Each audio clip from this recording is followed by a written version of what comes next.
चलिए, तो अब हम लोग जानते हैं वायलेशन ऑफ ऑक्टेट के बारे में। वायलेशन ऑफ ऑक्टेट मतलब क्या होता है? जैसे कुछ कंपाउंड्स ऐसे भी होते हैं, कुछ कंपाउंड्स होते हैं जिनमें इलेक्ट्रॉन जो होता है वो ऑक्टेट से कम भी होता है, इलेक्ट्रॉन ऑक्टेट से ज़्यादा भी होता है। मतलब ऐसे समझो कि जैसे कोई भी एलिमेंट है, कोई भी कंपाउंड है, जैसे कंपाउंड में तुम्हारा सेंट्रल एटम है ना, सेंट्रल एटम जो है हेलोजन जो जानते हो ना, fluorine, chlorine, bromine, iodine,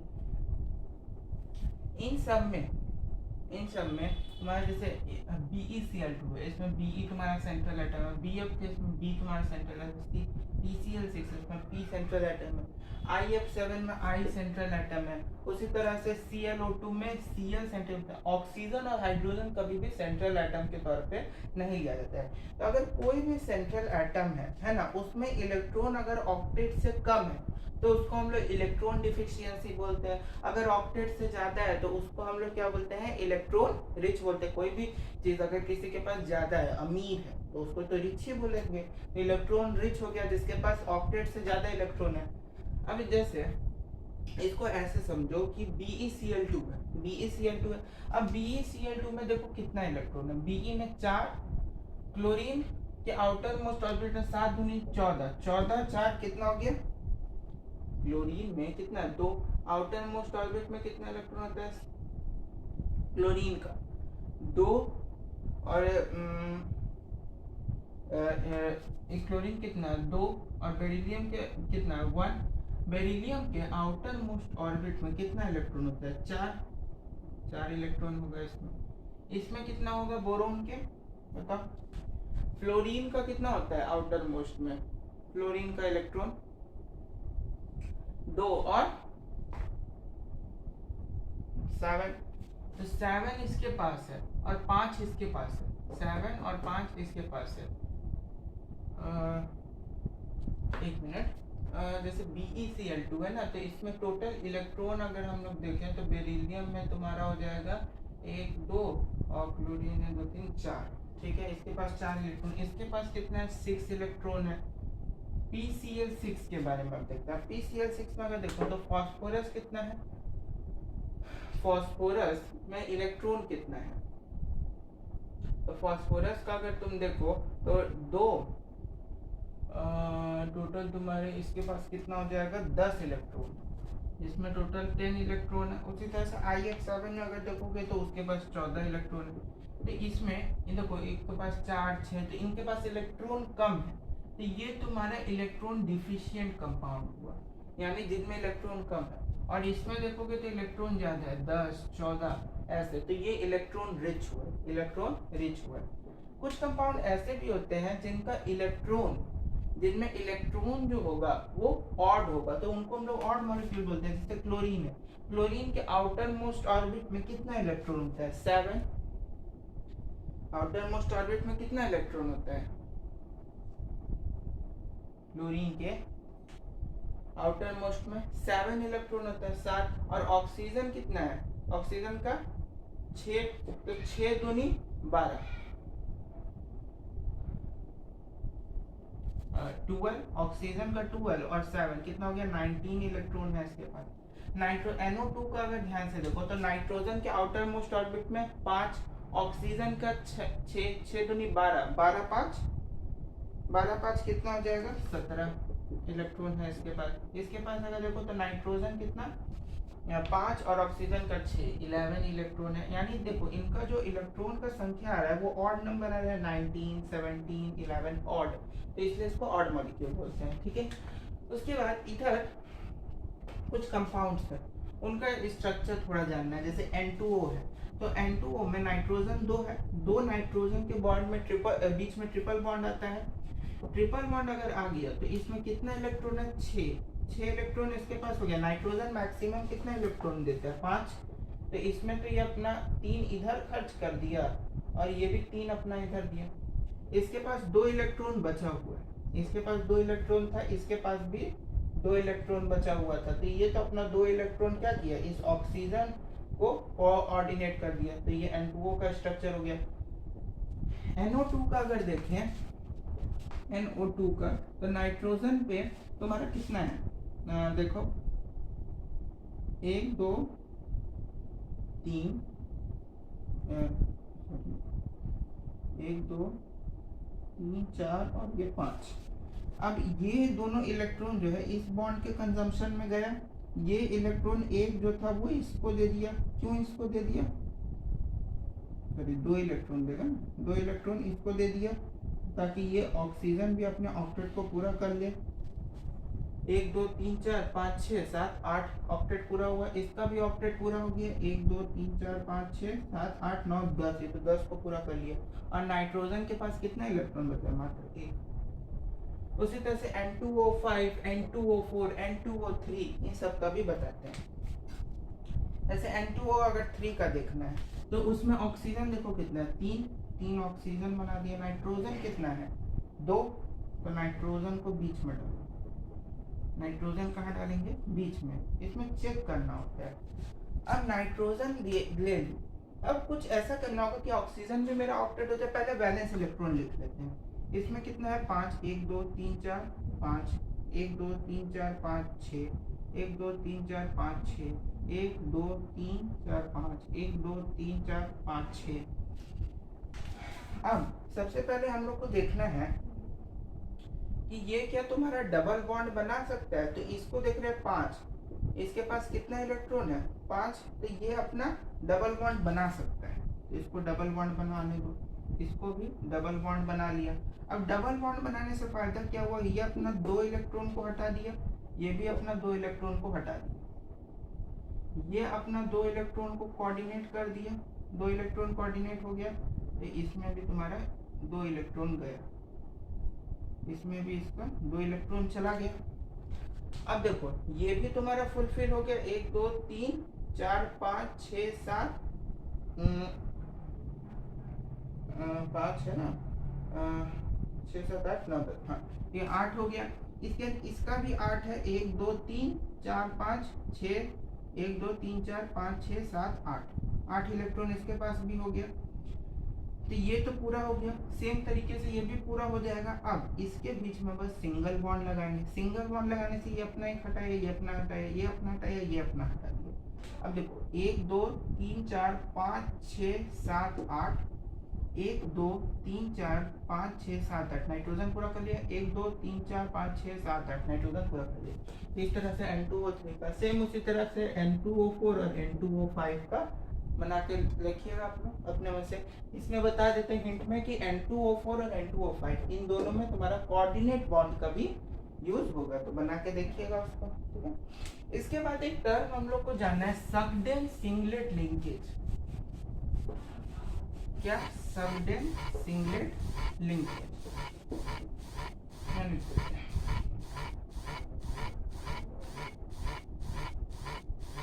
सक्डेन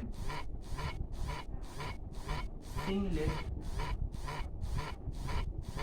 linkage, सक्डेन सिंगलेट लिंकेज। अब सक्डेन सिंगलेट लिंकेज क्या होता है, इसमें ये ध्यान देने वाली बात है कि कुछ सेंट्रल एटम जो होता है वो सिंगल लिंकेज के थ्रू, किसके, सिंगल लिंकेज के थ्रू जो है ऑक्टेट को अगर कोई सेंट्रल एटम पूरा कर ले तो उसको सक्डेन सिंगलेट लिंकेज बोलते हैं।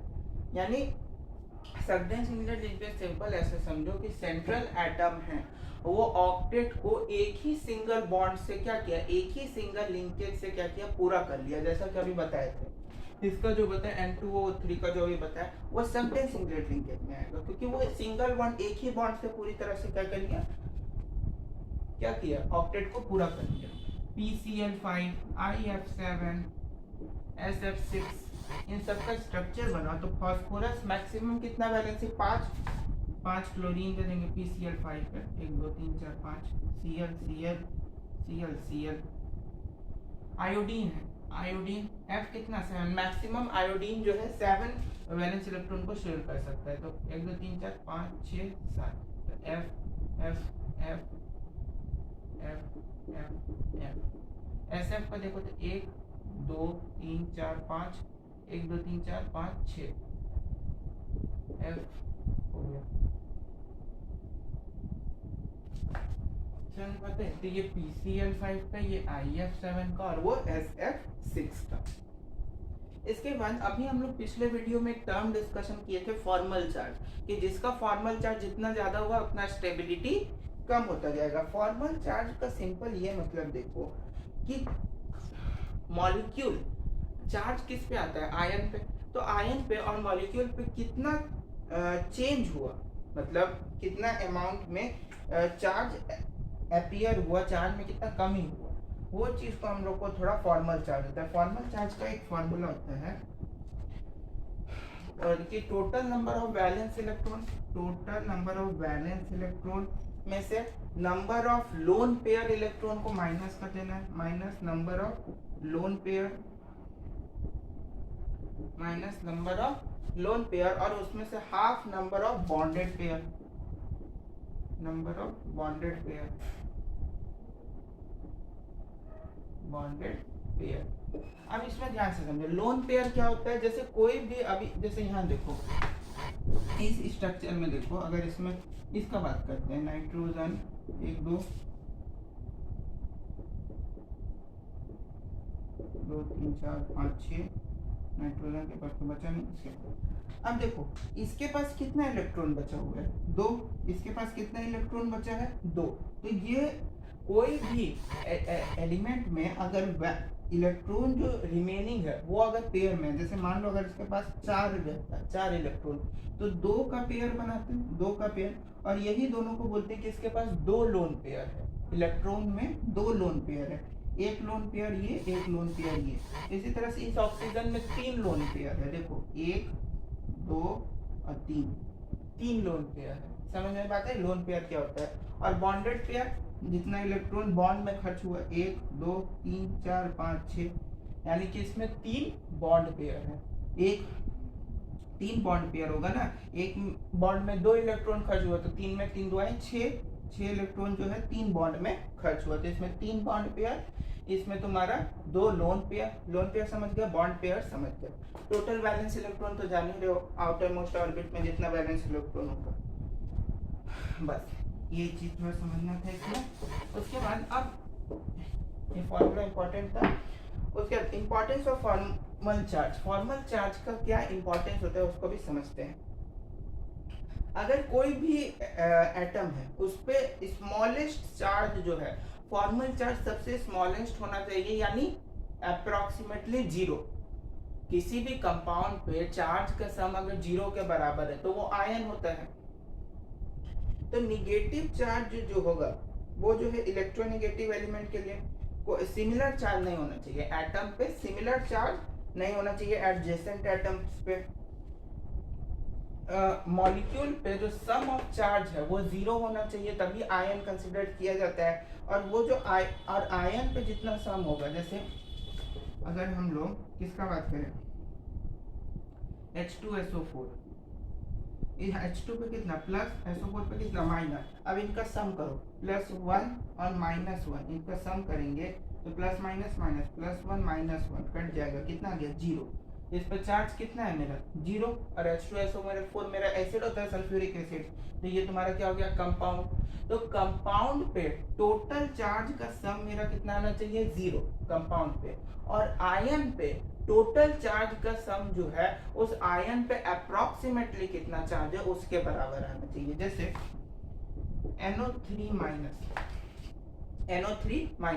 अब नाइट्रोजन पे कितना चार्ज होता है, नाइट्रोजन पे कितना चार्ज होता है N3 3 होता है। अब देखो ऑक्सीजन पे कितना चार्ज होता है 2 अब इसका सम करो, -1 प्लस -2,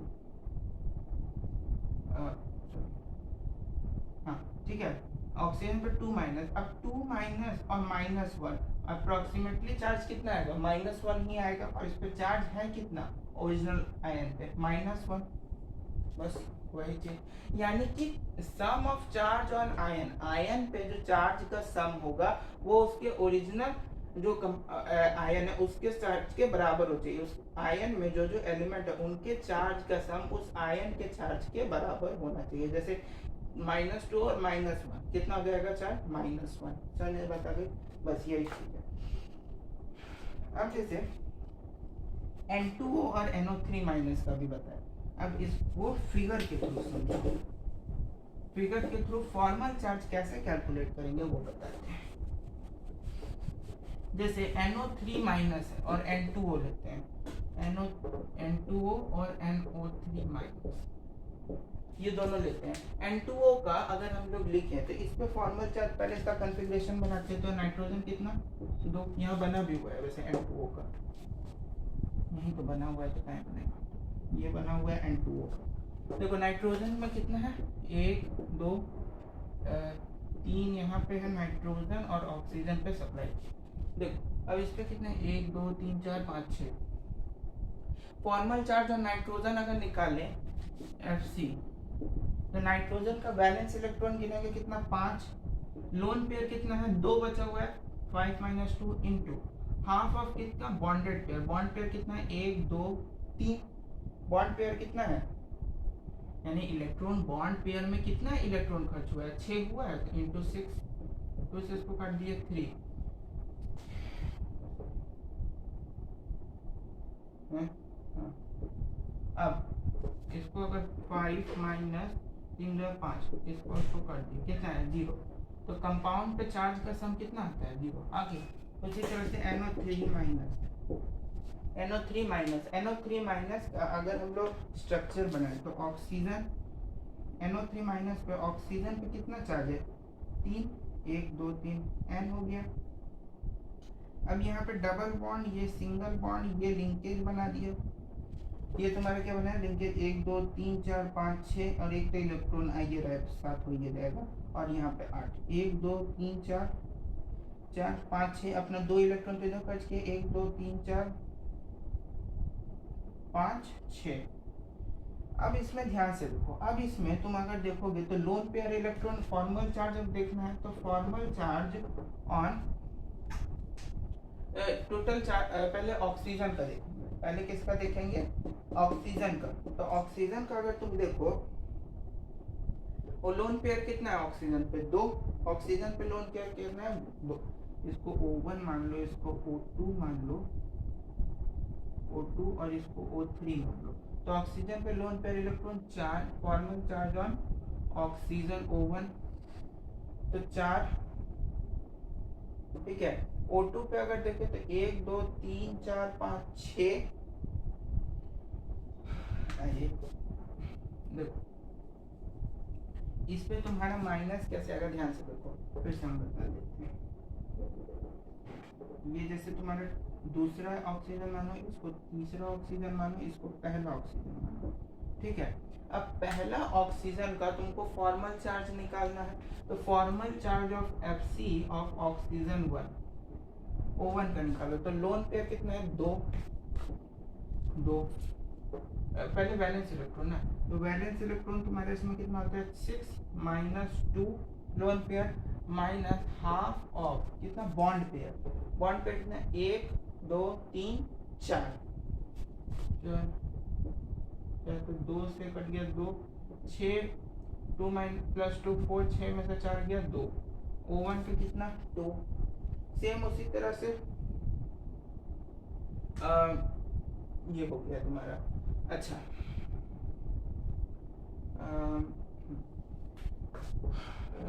ना 6, लोन पेयर इसमें कितना है, 2 थोड़ी 4 है,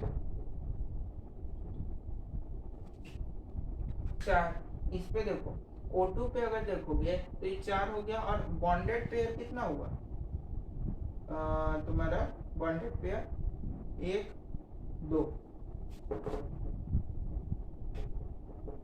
2 हो गया, तो 4 2 6, इस पे कितना आ गया टोटल चार्ज, 0। और उसी तरह से O2 पे निकालोगे formal charge on O2, oxygen पे निकालो O2 पे, देखो लोन पेयर कितना है, 1 2 3 4 5 6 6 oxygen, minus total valence electron तो तुम्हारा 6 हो गया, और लोन पेयर कितना है, 1 2 3 1 2 3 3, माइनस हाफ ऑफ क्या करेंगे, बॉन्डेड पेयर। बॉन्डेड पेयर कितना है मेरा इसमें, 1 की 2, बॉन्डेड पेयर कितना है, 2। बॉन्ड पेयर इसमें कितना मेरा बनता है, एक मतलब सिंगल ही जा रहा है ना, यहाँ पे कितना आ रहा है बॉन्ड पेयर्स 6,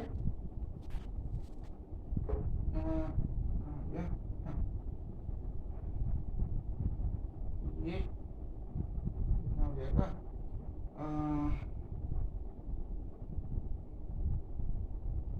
5 10 2 12, ठीक, 3 ऑक्सीजन और हाफ जो है बॉन्ड पेयर।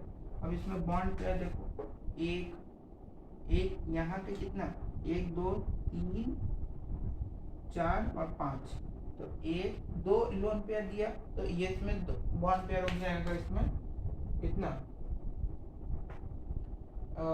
4 देगा, क्योंकि 2 इलेक्ट्रॉन पहले से था, 2 गया, तो इसमें ये 2 3 गुना 5 6 5 1। तो उसी तरह से O3 पे निकालोगे तो O3 पे तुम्हारा कितना आ जाएगा, -1, ये भी तुम्हारा माइनस नहीं जाएगा, ठीक है। उसी तरह से नाइट्रोजन पे निकालोगे तो तुम्हारा +1 -1 +1 -1 सब कट गया, सॉरी -1 और +1 -1 तो ऐसे कट गया, O -1 तुम्हारा क्या आएगा, -1, चार्ज कितना है, -1 मतलब फॉर्मल चार्ज निकालने का ये कि टोटल वैलेंस इलेक्ट्रॉन देखेंगे, ऑक्सीजन का कितना है 6, उसमें लोन पेयर इलेक्ट्रॉन कितना है 3, 1 2 3 4 1 2 3, लोन पेयर यही है ना, 2 इलेक्ट्रॉन ये रहा, 2 इलेक्ट्रॉन ये रहा और 2 इलेक्ट्रॉन ये रहा, तो 2 इलेक्ट्रॉन के पेयर को जो बचा उसको लोन पेयर बोलते हैं, जो अकेला है लोन अलोन अकेला, ये हो गया, बस इसमें यही है, और तो कुछ ऐसा नहीं, सामने बात आ गई होगी, और तो ऐसा कुछ नहीं है,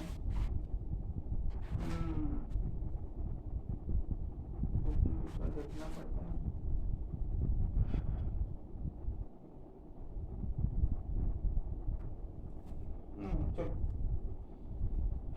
चलो अच्छा बॉन्ड अगर पोलर हो, अगर बॉन्ड जो है पोलर कब होगा, जब वाटर में सोल्यूबल होगा, तो जरूरी नहीं है कि कंपाउंड भी तुम्हारा पोलर ही हो सकता है वो नॉन पोलर भी हो सकता है वो पोलर भी हो।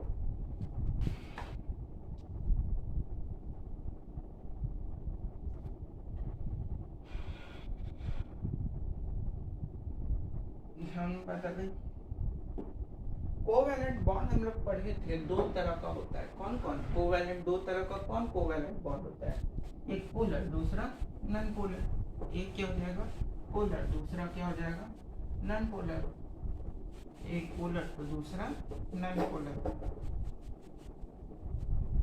2 तरह का कोवैलेंट बॉन्ड पढ़े थे, एक पोलर एक non polar, covalent bond,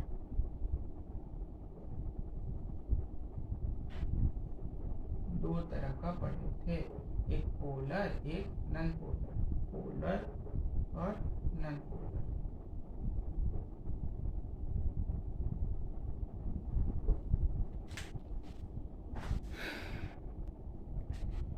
covalent bond जो है 2 तरह का होता है, पोलर नॉन पोलर। अब पोलर कोवैलेंट बॉन्ड क्या होता है, जिसमें कॉम्बिनेशन ऑफ एटम्स का इलेक्ट्रोनेगेटिव, जैसे पोलर बॉन्ड क्या होता है, ये जो है अलग अलग एटम के कॉम्बिनेशन से बनता है, जिसमें इलेक्ट्रोनेगेटिविटी का डिफरेंस जो है 0 नहीं होता है, इलेक्ट्रोनेगेटिविटी का डिफरेंस इसमें 0 नहीं होता। और नॉन पोलर भी एटम्स के कॉम्बिनेशन से ही बनेगा, क्योंकि शेयरिंग होता है इलेक्ट्रॉन का इसमें, क्योंकि कोवैलेंट बॉन्ड है, लेकिन इसमें जो सम है एटम के कॉम्बिनेशन से जो बनेगा, इलेक्ट्रोनेगेटिविटी डिफरेंस इसमें 0 होगा, इसमें 0 नहीं होगा, यानी पोलर के लिए इलेक्ट्रोनेगेटिविटी का डिफरेंस जो है इज नॉट इक्वल टू 0, और इसमें इलेक्ट्रोनेगेटिविटी का डिफरेंस इज इक्वल टू 0। अब इसमें पोलर कौन कौन होते हैं, जैसे NH3 हो गया, NH3 HCl HF HF H2O, ये सारे तुम्हारे क्या हो गए पोलर सॉल्वेंट हो गए। इसमें भी कुछ एक्सेप्शन है, जैसे BF3 BeCl2 CCl4 CO2, ये सारे तुम्हारे पोलर, मतलब ये सारे में भी तुम्हारा इलेक्ट्रोनेगेटिविटी डिफरेंस जीरो होगा। जैसे इन सब में इलेक्ट्रोनेगेटिविटी डिफरेंस जीरो है तो ये पोलर होगा, पोलर कोवेलेंट बॉन्ड। लेकिन जैसे CCl4 है, CO2 है, BCl2 है, BF3 है, इसमें भी इलेक्ट्रोनेगेटिविटी का डिफरेंस जीरो होगा, लेकिन वो पोलर कोवेलेंट बॉन्ड नहीं होते हैं। समझ में आता है। उसके बाद नॉन पोलर में तुम्हारा एक, जैसे इसमें बताया कि इलेक्ट्रोनेगेटिविटी का डिफरेंस क्या होना चाहिए, जीरो होना चाहिए। कॉम्बिनेशन ऑफ एटम से मिलके बनेंगे और इलेक्ट्रोनेगेटिविटी का सम क्या होना चाहिए, जीरो। जैसे इसके एग्जांपल में Cl2 H2 PH Cl2 H2 PH3 और F2, बस Cl2 H2 PH3 और F2। समझ में बात आ गई, बस ये ध्यान रखना है। उसके बाद इसमें हम लोग किसी भी पोलैरिटी, यानी किसी भी कंपाउंड वो पोलर है नॉन पोलर है, उसको डिटरमाइन कैसे करेंगे। तो कंपाउंड का पोलैरिटी जो है हम लोग डाइपोल मोमेंट से डिफाइन करते हैं। कंपाउंड का पोलैरिटी किससे, डाइपोल मोमेंट, और बॉन्ड का पोलैरिटी हम लोग जो है इलेक्ट्रोनेगेटिविटी से पता करते हैं। डाइपोल मोमेंट का सिंबल होता है न्यू, जो कि एक वेक्टर क्वांटिटी है। न्यू क्या है, एक वेक्टर क्वांटिटी है, यानी कि कितना चार्ज होगा। डाइपोल मोमेंट क्या होता है, चार्ज इनटू क्या हो जाएगा, बॉन्ड लेंथ, यानी कितना किसी एटम पे चार्ज है, पॉजिटिव में निगेटिव में, और उसको बॉन्ड लेंथ से जो मल्टीप्लाई करते हैं उसको हम लोग सिंपली क्या बोलते हैं, डाइपोल मोमेंट, यानी E इंटू एल हो गया। दो डाइपोल मोमेंट्स के बीच में अगर एंगल थीटा होगा, क्योंकि वेक्टर क्वांटिटी है, तो न्यू आर का फॉर्मूला क्या हो जाता है, न्यू1 स्क्वायर प्लस न्यू2 स्क्वायर प्लस 2 न्यू1 न्यू2 कॉस थीटा, जो कि वेक्टर में हम लोग पढ़े भी थे, याद होगा, वेक्टर में इसको पढ़ चुके हैं कि दो दिया हुआ है, जैसे न्यू1 और न्यू2, दो अगर तुम्हारा डाइपोल मोमेंट है, उनके बीच में एंगल थीटा है, तो उसके लिए वेक्टर के फॉर्म में उसका रिजल्टेंट किस डायरेक्शन में होगा, इस डायरेक्शन में ही होगा। रिजल्टेंट किस डायरेक्शन में होगा, इसी डायरेक्शन में ना होगा, तो ये न्यू आर जो रिजल्टेंट डाइपोल मोमेंट है वो तुम्हारा ये हो जाएगा। बात समझ में बात आ गई। इसका यूनिट जो है डाइपोल मोमेंट का, CGS यूनिट इसका ESU सेंटीमीटर कूलम मीटर होता है। एक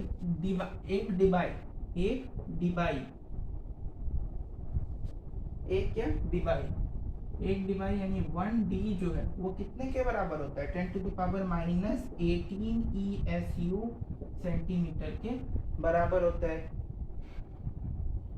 और इतने के बराबर सेंटीमीटर में बराबर होता है, और इतना तो सेंटीमीटर में होता है, ESU सेंटीमीटर, और मीटर में कितना होता है, कूलम मीटर में 3.3 into 10 to the power -30, 10 to the power -30 coulomb metre. Coulomb metre में कितने के बराबर होता है, 3.3 इंटू 10 टू द पावर -30 के बराबर होता है।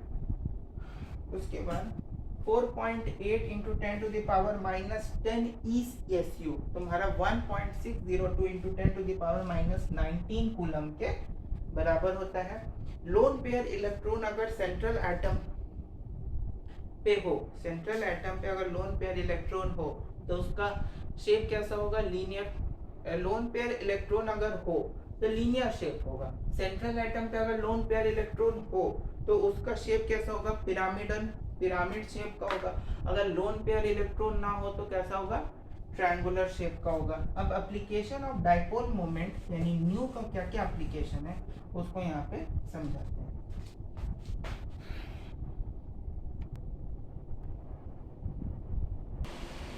अब यहाँ पे ध्यान से देखो एप्लीकेशन ऑफ डाइपोल मोमेंट को। जैसे मेरे पास तीन तरह का कंपाउंड होता है, AB2, AB3 और AB4, है ना। तीन तरह का कंपाउंड हुआ, AB2, AB3, AB4। AB2 type compound को देखते हैं। AB2 टाइप कंपाउंड में अगर लीनियर शेप हो, किसी कंपाउंड का अगर शेप लीनियर हो तो वो क्या होगा, नॉन पोलर। अगर एंगुलर होगा तो क्या होगा, पोलर। लीनियर शेप में जैसे CO2 BeCl2, CO2 का तुम अगर ध्यान से देखो, यहाँ स्ट्रक्चर हम बनाए हैं COO ये है। अब इसमें तुम्हारा एक चीज याद करो, हम बताए थे इलेक्ट्रोनेगेटिव डिफरेंस में FON, फोन, फोन मतलब जिसका highest electronegative element phone, FON में इसका सबसे ज्यादा, इसका ऑक्सीजन का सबसे ज्यादा। तो इसमें जो है डाइपोल मोमेंट का जो बॉन्ड है वो इस तरह का, ये जो बॉन्ड बना है ना ऐसे करके ऐसे, ये डाइपोल मोमेंट का बॉन्ड होता है। तो इसमें ये दोनों एक दूसरे को कैंसिल कर देगा, एक उधर जा रहा है एक इधर जा रहा है, तो दोनों एक दूसरे को कैंसिल कर देगा, एक पॉजिटिव दूसरा नेगेटिव। तो न्यू इज इक्वल टू 0। अब न्यू का वैल्यू जब 0 आ जाए इसका मतलब नॉन पोलर, और न्यू का वैल्यू 0 के बराबर ना है इसका मतलब पोलर। नॉन पोलर कब होगा? जब न्यू का वैल्यू 0। ठीक उसी तरह से इसमें देखो Be और C है। अब Be में क्लोरीन में इलेक्ट्रोनेगेटिव उसका ज्यादा होता है, उधर जा रहा है और एक इधर जा रहा है, दोनों कैंसिल कर देगा एक दूसरे को, दोनों एक दूसरे को कैंसिल कर दिया, न्यू का वैल्यू 0, ये भी क्या होगा? Non polar. तो उसी तरह से H2O SO2 में अगर तुम ध्यान से देखो तो दोनों इस तरफ जा रहे हैं, दोनों किस तरफ जा रहे हैं? इस तरफ। क्या दोनों एक दूसरे को कभी कैंसिल करेगा? नहीं करेगा। तो यहाँ पे 0 के बराबर नहीं होगा न्यू, यहाँ पे भी 0 के बराबर नहीं होगा, इसलिए ये क्या होगा? पोलर। AB3 टाइप कंपाउंड में देखें तो जो ट्रायंगुलर प्लेनर शेप में जो कंपाउंड होगा वो नॉन पोलर। पोलर में जो होगा वो पिरामिडल। पोलर कौन होगा? जो पिरामिडल शेप होगा, जैसे BF3 का अगर हम यहाँ स्ट्रक्चर देखें, BF3 का, तो BF3 में यहाँ पे 3 फ्लोरीन है, तो एक फ्लोरीन को ये वाला, ये इधर जा रहा है, ये इधर जा रहा है, क्या ये एक दूसरे को कैंसिल कर देगा? बिल्कुल, ये वाला तो इसको कैंसिल करेगा, लेकिन क्या ये और ये एक दूसरे को कैंसिल करेगा? कर देगा, क्योंकि ये उस डायरेक्शन में जा रहा है, ये इस डायरेक्शन में, अपोजिट डायरेक्शन, ये ऊपर ये नीचे। तो यहाँ पे भी न्यू का वैल्यू किसके बराबर? 0 के बराबर। और न्यू का वैल्यू अगर 0 के बराबर हो जाए तो ये क्या हो जाएगा? Non polar. और नॉन पोलर शेप भी होता है तुम्हारा ट्रायंगुलर प्लेनर। उसी तरह से पोलर में जैसे NH3 है, इसका शेप पिरामिडल शेप होते हैं। NH3 का कैसा होता है? पिरामिडल, जिसमें न्यू का वैल्यू जो है 0 के बराबर नहीं आएगा, वो एक दूसरे को कट नहीं करेगा। तो ये भी तुम्हारा क्या हो जाएगा? पोलर। ये भी तुम्हारा पोलर होगा, इसमें भी न्यू का वैल्यू एक दूसरे 0 नहीं आएगा, तो ये भी पोलर। इस सबका स्ट्रक्चर जब बनाओगे ना तब तुम लोग को ज़्यादा अच्छे से क्लियर आइडिया हो जाएगा। लेकिन वही है, जैसे पोलर में अब AB4 टाइप कंपाउंड है, AB4 टाइप कंपाउंड लेते हैं तो उसमें पोलर में अनसिमेट्रिकल टेट्राहेड्रल चार को टेट्राहेड्रल बोलते हैं। तो पोलर में अनसिमेट्रिकल टेट्राहेड्रल जैसे CCl4, उसका न्यू का वैल्यू 0 आ गया। तो न्यू का वैल्यू 0, इसका मतलब ही क्या होता है? न्यू का वैल्यू अगर 0 के बराबर जा जाए यानी नॉन पोलर। न्यू का बराबर 0 के बराबर आ जाए यानी नॉन पोलर। ये सब क्या है तुम्हारा? पोलर। ये क्या हो जाएगा तुम्हारा? Non polar. जैसे यहाँ लिखा भी। अब यहाँ देखो mu is not equal to 0, 0 के बराबर नहीं है, यानी कि ये तुम्हारा क्या होगा? सॉरी, इक्वल टू 0 में तुम्हारा ये नॉन पोलर होगा।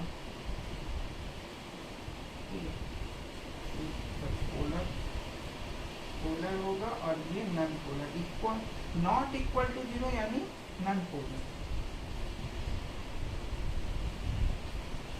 में बात आ गई क्योंकि उल्टा लिख दिया क्या? उल्टा लिखा रहा है। सिंपल याद रखो, न्यू का वैल्यू अगर 0 के बराबर आ गया तो नॉन पोलर हो जाएगा, ये तुम्हारा नॉन पोलर। और न्यू का वैल्यू 0 के बराबर नहीं आएगा तो पोलर। ये उल्टा लिखा गया है, तो नॉन होगा यहाँ पे पोलर।